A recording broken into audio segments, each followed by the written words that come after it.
Mobile phones, laptops, and electric cars, they all have one thing in common: cobalt. Often referred to as the blood diamond of batteries, cobalt is highly valuable and dangerous to extract. Almost 70% of the world's cobalt supply is produced by this country in the heart of Africa, Democratic Republic of the Congo, or the DRC. The natural resources-rich country has survived colonization, numerous civil wars, and various epidemics.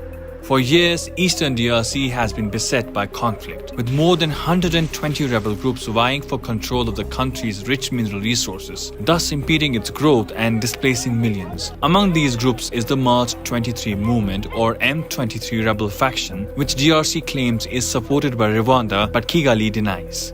A recent flare-up in armed conflict and violence between the Congolese army and M23 rebels who have seized swaths of territory in the northeast has put the country on the edge. Dozens have been killed and hundreds of thousands displaced since January, setting off a new wave of protests throughout the country. In February, protesters took to the streets, accusing the West of indifference towards the deteriorating security and escalating humanitarian crisis in eastern DRC. Demonstrations took place outside several embassies, with protesters burning US and French flags over the perceived failure of both nations to hold Rwanda accountable for allegedly supporting the M23 rebels. Ce que les Congolais reprochent à la communauté internationale, le silence et son indifférence face au massacre dont sont victimes leurs compatriotes de l'Est.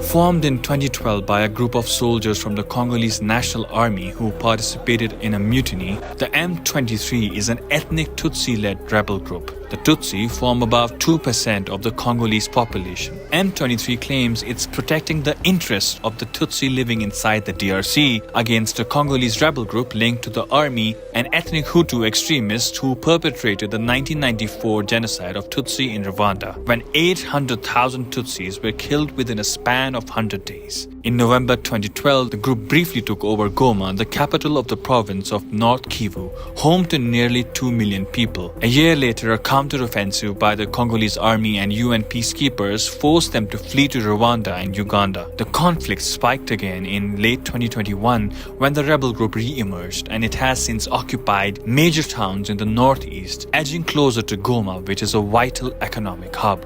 Fighting between M23 and the armed forces of the Democratic Republic of the Congo has intensified in several areas since 2023. Over the years, the US, the UN, and the DRC have accused Rwanda of aiding the rebel group. In 2023, Human Rights Watch accused M23 of committing war crimes, including rape in eastern DRC, and that same year, the US suspended military assistance to Rwanda over its alleged support for the M23 rebels who are accused of recruiting child soldiers. According to the Human Rights Watch, Rwanda's support has helped M23 occupy more towns in North Kivu province, leading to the displacement of over 450,000 people in October 2023. And with renewed fighting between the rebel group and the Congolese army since February 2024, at least 150,000 people have been displaced, more than half of them being children.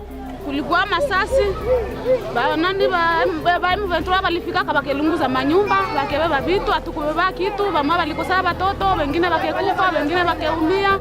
In addition to supporting the rebel groups, Kinshasa has also accused Kigali of plundering and illegally smuggling minerals from its territory, another claim that Rwanda rejects. In 2023, the DRC's finance minister, Nicolas Kazadi, questioned Rwanda's billion-dollar worth of mineral exports in spite of Kigali having few mineral deposits. Despite its reported interference in the DRC, Rwanda continues to be seen as a donor darling for Western countries and still manages to bypass accountability.